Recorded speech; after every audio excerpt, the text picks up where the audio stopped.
Good morning, children. In our previous class, we have learned about the states of matter. Hope that you have revised that topic. Today, we are going to discuss on the interconversion of states of matter. What happens to the particles of matter during the change of states, and what are the factors that determine the state of a substance. So, are you ready? Let us start our class. Interconversion of states of matter. In our previous class, we have learned about the arrangement of particles in solid, liquid and gas. How the particles are arranged in solid? Do you remember? Yes, the particles are closely arranged in solids. That means the particles are tightly packed. That means the force of attraction between the particles is maximum in solid. Then what about the space? Since the particles are so closely arranged, there is no enough space between the particles. So that we can say that the particles are closely packed, so there is less space between the particles. Then coming to liquid, what about the force of attraction? The force of attraction is less than solids. That means the particles are somewhat loosely packed in the case of liquid. They are not so tightly packed. The space between the particles. That means the space between the particles in liquid are greater than that in solid. Then what about the force of attraction? Here the particles are loosely arranged, so the force of attraction between the particles are less than that of solids. So the particles are not so tightly packed in liquid, and the force of attraction is also less, so the space between the particles are greater than that of solid. Clear? Okay. Then what about gas? That also you have learned. The particles are loosely packed, or we can say that they are freely arranged. That means there is enough space between the particles. The particles can free to move anywhere inside this container. So the force of attraction between the particle is very less in the case of gas particles. Since the force of attraction between the particle is very less, it can move everywhere inside this container. That means there is enough space between the particles, so they can freely move anywhere. Then can matter changes its state? Can we change a matter from a solid state to liquid state and liquid state to gaseous state? Yes, you are familiar with the example water. Water exists in all the three states: solid, liquid and gaseous state. The solid form of water is ice, its liquid form is water, and gaseous form is water vapor. You know that ice melts to give water. On boiling water, it changes to water vapor. How does this change take place? Or what happened inside the matter during this change? In the case of a solid, you know that the particles are closely packed or tightly packed. When a solid can overcome the force of attraction between them, these particles leave its fixed position. Then the space between the particle increases, then gradually it changes to its liquid state. Or again, a liquid when overcoming the force of attraction between the particles, then the space between the liquid particle increases, then it gradually changes to its gaseous state. So we can conclude that a solid changes to its liquid state to gaseous state by overcoming the force of attraction between the particles. When a solid overcomes the force of attraction between the particles, the space between the particle increases, then it changes to its liquid state. When a liquid overcomes this force of attraction between the particles, then the space between the particles of liquid increases and it gradually changes to its gaseous state.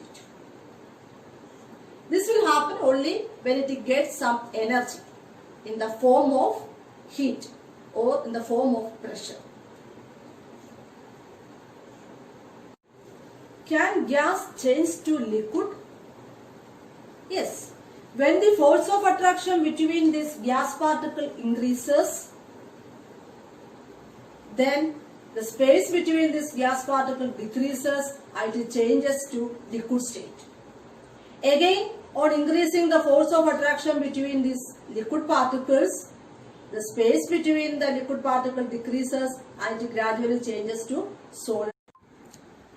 One state of matter can be converted to another state by changing the temperature and by changing the pressure. So, temperature and pressure are the two factors that determine the state of a substance. Let's now understand how the temperature affects the state of matter. Let's see an experiment. Take some ice cubes in a beaker and immerse a thermometer in the ice cubes and note its temperature. The temperature is 0 degrees Celsius. Heat the ice cubes. After some time we can see that the ice starts melting and converted to water. Record the temperature after every minute. Then we can observe that the temperature remains constant at 0 degrees Celsius at every minute. Keep stirring the ice-water mixture constantly so that the temperature is uniform throughout. Then also we can observe that the thermometer reading remains constant at 0 degrees Celsius even though the heat is being constantly supplied. The temperature remains constant at 0 degrees Celsius throughout the melting process. This temperature at which solid changes to liquid at the atmospheric pressure is called its melting point. The melting point of ice is 0 degrees Celsius. The process of converting solid to liquid is called fusion. Now you must be wondering where the supplied heat energy goes.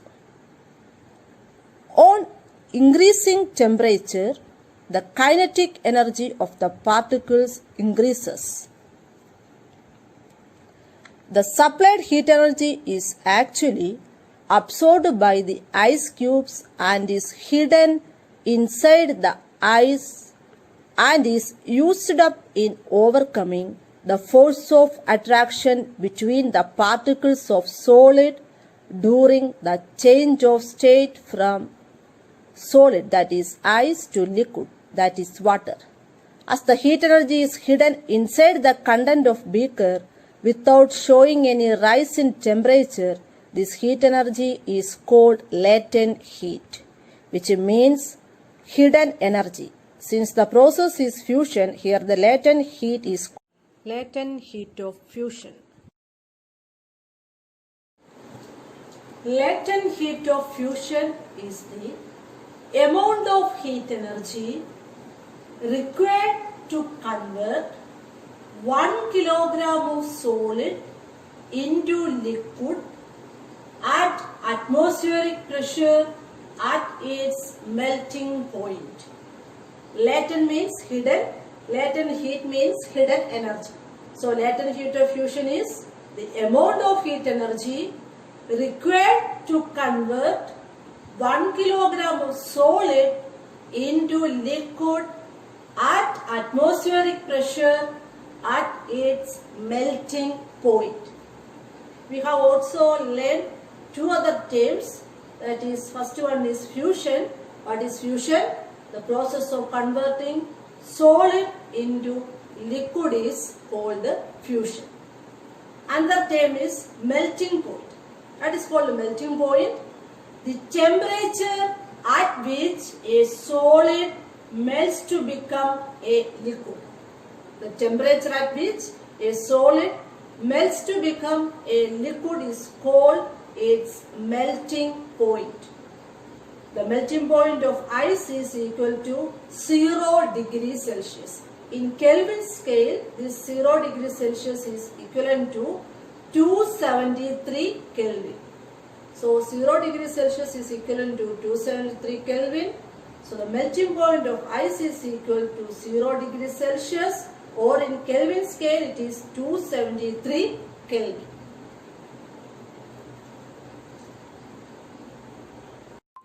Continue heating the water which is at 0 degrees Celsius. We can observe that the temperature is increasing. Record the rise in temperature till the water starts boiling. Continue heating. The boiling water gets converted to steam. We can observe that the thermometer reading remains constant at 100 degrees Celsius throughout the boiling process. In melting process, the temperature reading remains constant at 0 degrees Celsius. Here in boiling process, the temperature reading remains constant at 100 degrees Celsius. This temperature at which liquid starts boiling at the atmospheric pressure is called its boiling point. The boiling point of water is 100 degrees Celsius. This process of converting liquid into gas is called vaporization. From this experiment, we can say that the temperature remains constant whenever there is a change of state. Can you say what happens to the energy supplied here? Yes, you are right. The supplied heat energy is used to break the intermolecular forces of attraction existing between the water molecules in order to change water to water vapor, that is steam. Therefore, the thermometer reading does not register a rise in temperature when water changes to steam. Since the heat supplied is hidden inside the content of beaker, the heat supplied is called latent heat. Here, the latent heat is called latent heat of vaporization. Latent heat of vaporization is the amount of heat energy required to convert 1 kilogram of liquid into gas at atmospheric pressure at its boiling point. This definition is similar to that of latent heat of fusion. The only difference is that here 1 kilogram of liquid into gas, and it is taking place at its boiling point. So latent heat of vaporization is the amount of heat energy required to convert 1 kilogram of liquid into gas at atmospheric pressure at its boiling point. We have also learned the term vaporization. What is vaporization? It is the process of converting liquid into gas is vaporization. Another term is boiling point. It is the temperature at which a liquid boils. The boiling point of water is equal to 100 degrees Celsius. This 100 degrees Celsius is equivalent to 373 Kelvin. We know that 0 degrees Celsius is equivalent to 273 Kelvin. So 100 degrees Celsius means 273 plus 100, which is equal to 373 Kelvin. That's all for today. Hope that you have understood the topic. Revise what we have learned today and refer your textbook also. Thank you.